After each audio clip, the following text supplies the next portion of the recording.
Hello, and welcome to episode 14 of Pinball in the Machine, a podcast by awakeners and for awakeners. This is where we discuss the am I losing my shit or is this normal aspect of what might loosely be termed spiritual awakening. So if you've been thinking about this stuff recently, or maybe you can't quite find the language to describe to yourself how you're feeling, why not have a listen? Each week, my dear friend Greg and I meet to discuss our experiences and thoughts, as well as diving into feedback or questions from all you lovely wakies out there. So let's begin. I'm Tom, and I'm here with Greg. Greg, how are you doing? Hello, Tom. Well, it's been a week. In fact, it's been longer than a week because one of us has been away on holiday. How was it? Yeah, it was lovely, thank you. I went camping in Norfolk with the kiddies, and we had a great time. But it actually, on that, it was quite interesting that we've spoken before about how sometimes a physical place makes it easier to meditate and journey. And for me, that's definitely my home here. And when I'm away, I find it sometimes quite difficult, or maybe I just don't even find the time to do anything like that. So actually, I've had quite a big chunk of time in the real world this last week and a bit, which has been fine. It's been great. The really interesting one is I've definitely noticed my sleeping dreams extremely vivid, extremely memorable, and a couple of messages in there as well. And I wonder whether there's a little bit of a correlation there. The old subconscious was feeling like it had been missing out. Who knows? Well, lots of things have happened here too. It's really strange. Well, not strange. It's what's happening. I guess the most significant thing for me, and this is really, sounds like I'm going off piste, I think, but I saw a necklace, right? Or it looks like a man's necklace, and kept coming up on my computer feed. And I looked at the necklace. I really liked it, but of course, I don't need it. Couldn't justify buying it, really. So I just watched it pop up, for weeks. Bing, there it is again, And it just wouldn't leave me alone. And I started to wake up thinking about this necklace. This is strange. And I figure it was, calling to my inner shopper, really, is what was happening. So I bought it. And I love it. And it's just a circle. But to me, it looked like a portal. And then I saw a guy named Dr. Robert J. Gilbert, that's it. And he was explaining sacred geometry. And shazam. He introduced the sacred geometric symbol for the divine energy, which is a circle with a dot in the middle. And when he was showing the ancient carvings of this symbol, straight away I knew what I was looking at. Because this is a real old-looking necklace. It's made of reclaimed silver and copper, and they hammer it into shape, you see. So there was the circle, and I sat with it. And what this symbol means is the dot in the middle is constantly manifesting, and it moves energy from spirit into form. So I've got the circle and no dot. Then I got my soul on its mission through me as the dot. So my mission, I am the dot in the circle, manifesting in the physical world. And I thought, this rocks. That's amazing. So that's Although you do know that when the marketeers finally tap into spirituality, we're all doomed, aren't we? Absolutely. Well, it's funny you should say that, actually. So this week, and this is based on feedback we had in our chat about the question last week, which was a great question, wasn't it? Why aren't you taking this seriously? Yes. And I've got another one. So let's just jump straight into it and tell me what you think. So a friend has just simply said, what if it's just your imagination? What if all of this is it's just your imagination? What do you think about that? Yeah. Well, to me, true imagination is my willingness and ability to move beyond my comfort zone and explore endless possibilities. So it's kind of like letting my mind go where my mind chooses to go, right? And the trick to this one is that it takes courage, as far as I'm concerned. Rumi, the great philosopher and poet, said that the highest form of learning is the unlearning, and we've spoken about that briefly before. And it's the comfort zone that prevents the unlearning because we hang on. And it keeps us comfortable by filtering out anything that causes dissonance. So as I hold on to my old paradigms, I'm safe. I'm not growing because I'm hanging on, right? But then what happens is we get the chaos, right? Yeah. And that shakes things loose. So we get to explore. So as a therapist, it's hard for me to get my clients to sit with their demons if I haven't sat with mine. I'd be a fraud. Yeah. If I said, oh, yes, of course, go and face your dark bits, and let's sort them out. Well, if I'm not prepared to do mine, what chance have they got, right? Yeah. And I was enslaved by my conditioning, and that just fuels the repeated patterns, the thought patterns. And mine was basically, what will other people think? When I was young, I was a chameleon. I could just be anything anybody wanted to be. Until one day, and I don't know how it happened, but I just, I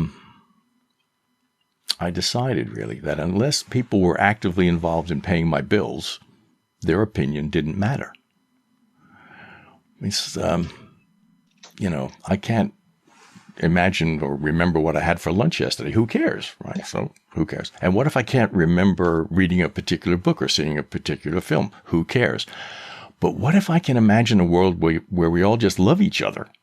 Now I care, right? Now this is where I want my energy to go. So this to me is the power of imagination.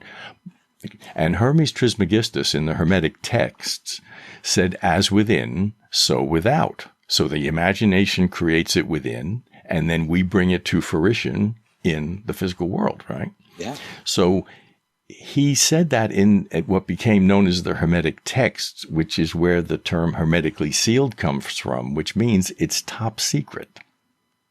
Ooh. So why weren't we supposed to know whom we truly are?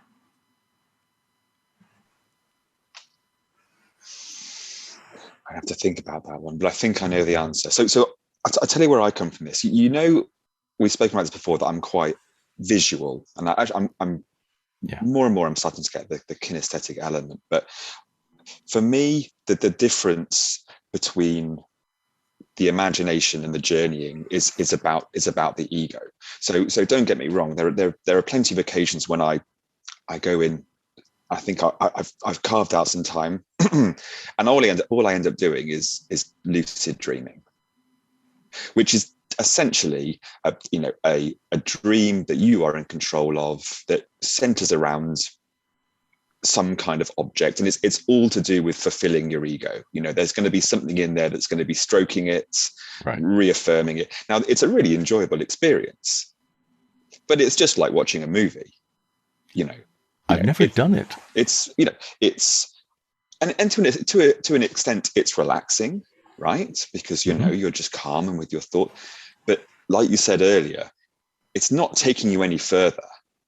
It's just reaffirming all of the existing conditioning behavior. Because you set it up the way you set it up the way you want to. Yeah, and within and quite often, if not all the time, it's usually a very positive experience. You're probably at the center of it.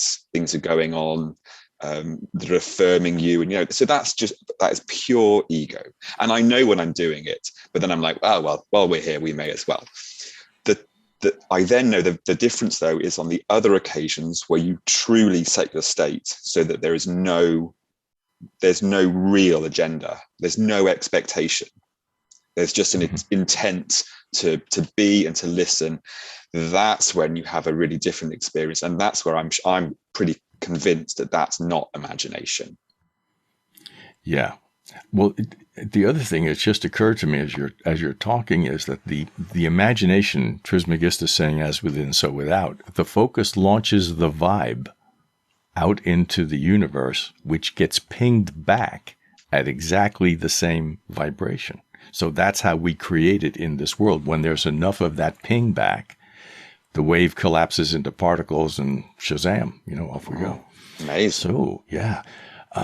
So I think imagination, I was often criticized as a child, and I know this is probably true of people who are Irish, like myself, originally, where we're accused of being dreamers.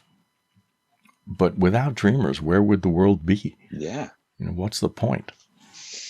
Whoa. Okay. So we've got another question. It's quite a question-heavy one this week, but I like it. And also, I quite like the fact that... It's like an interrogation. And exactly that. I feel like someone's really roasting our feet over the coals here, because the next question is pretty blunt. It's just basically, aren't all these synchronicities that you talk about just coincidences? Ooh, okay. So, yeah. Synchronicity or coincidence. So coincidence is like correspondence. It just kind of is to me. It's like, so synchronicity is different to me in the sense that it has meaning and significance to me. Yeah. So if I think of the color red and see a red car, that's just a coincidence. I think it was Carl Jung who coined the term synchronicity. It was about in the 1920s somewhere.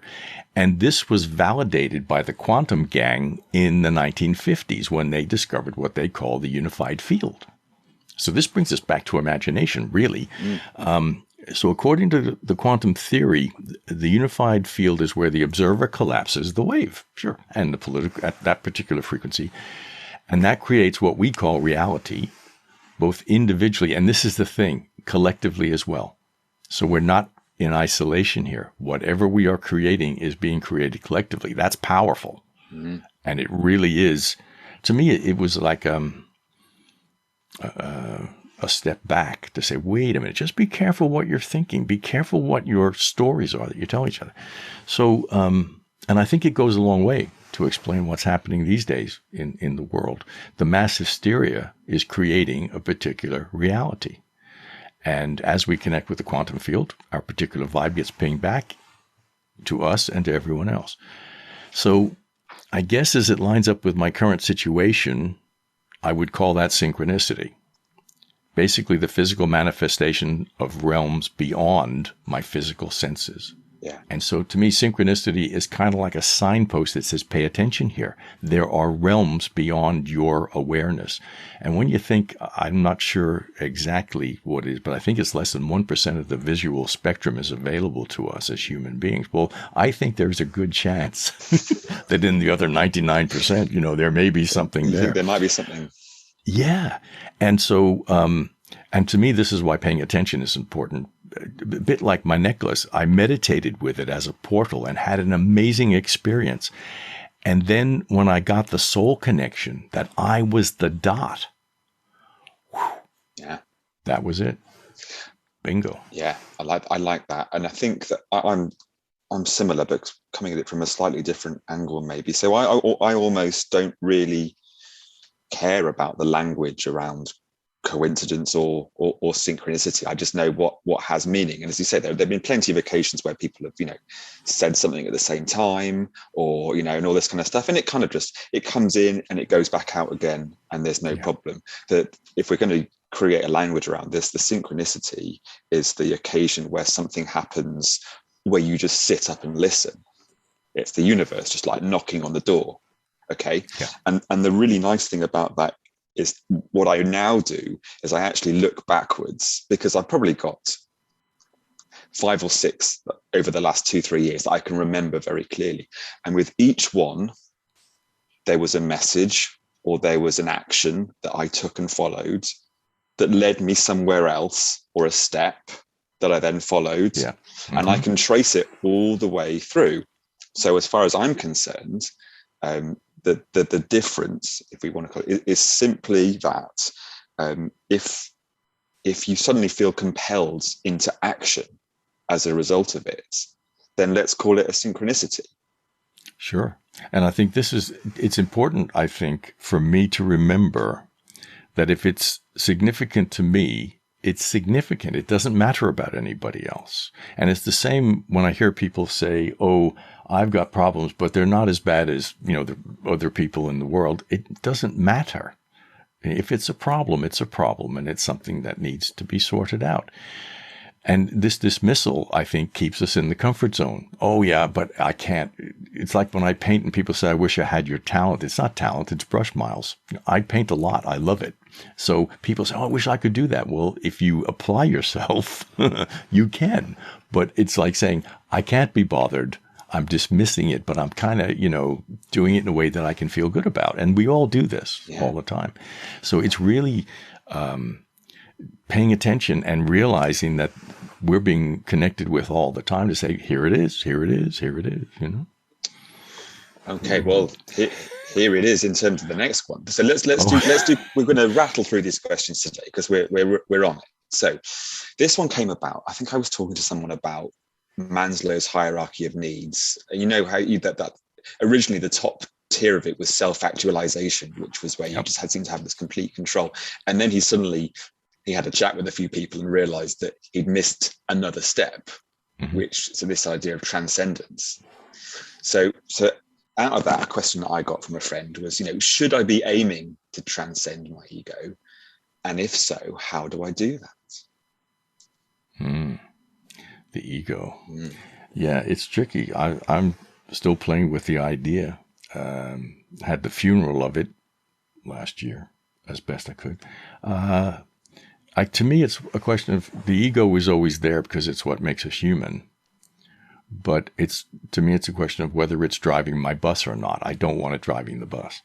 So the easiest way for me to start easing off the ego was to develop what's known as an attitude of gratitude, so that you become grateful for everything that works, because we don't notice it day to day. The car starts, thank you. I have a pulse, thank you. Blah, blah, blah, thank you.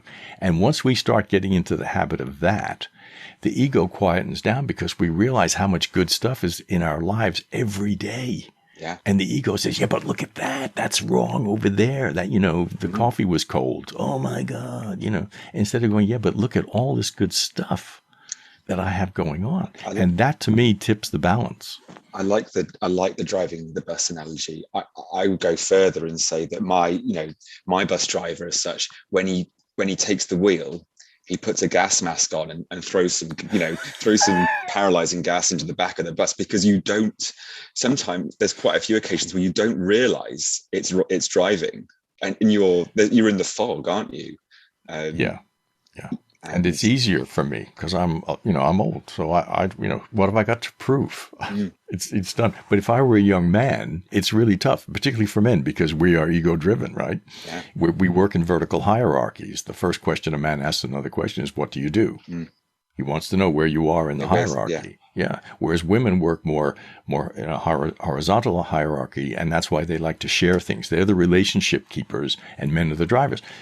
But the ego is not a good master.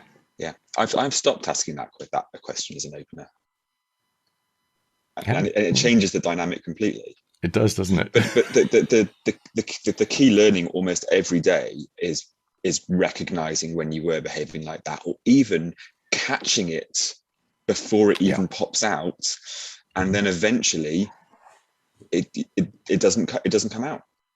No. Which is what's now known as mindfulness, which is just awareness, really. But coming back to your point earlier about demons, and maybe something that we can touch on again in a new episode, we all have elements to it. We all have sore spots that it can pop out for a little bit faster than others. Yeah. And before you know it, the bus is careering towards the cliff. Oh, yes. Well, this is the shadow work. The demon bit is what they call the shadow work, and this is the hard part, but it isn't really. Once I got to the point where I understood or I felt who they were, but I can think about that a little bit more, maybe. Yeah, well, I mean, I think there's a lot to think about. Well, I mean, although we're actually out of time, believe it or not, for another episode, it really has flown by again. What's interrogation? Yeah, I don't know. We really were. So let's go away. Think about our demons for the next episode. Hopefully, we'll get some nice questions. Yeah. Out of it this time. and go from there, shall we? Fantastic. Super. Well, look, genuinely, I hope you enjoyed this week's episode of Pinball in the Machine, and got something out of it. And just to reiterate, no matter how harsh they might be, we do really want to hear your questions so we can answer them. So you can contact us at hello@pinballinthemachine.com, or on our Facebook page, Guys Not Gurus. You can also find us on YouTube, TikTok. What else should we do? I don't know. Instagram, Twitter. Those are probably next. And let us know what you think and what you're experiencing. But other than that, from myself, Tom, it's goodbye. And from yourself, Greg? Yep. Good day. Lovely. See you all next week, guys.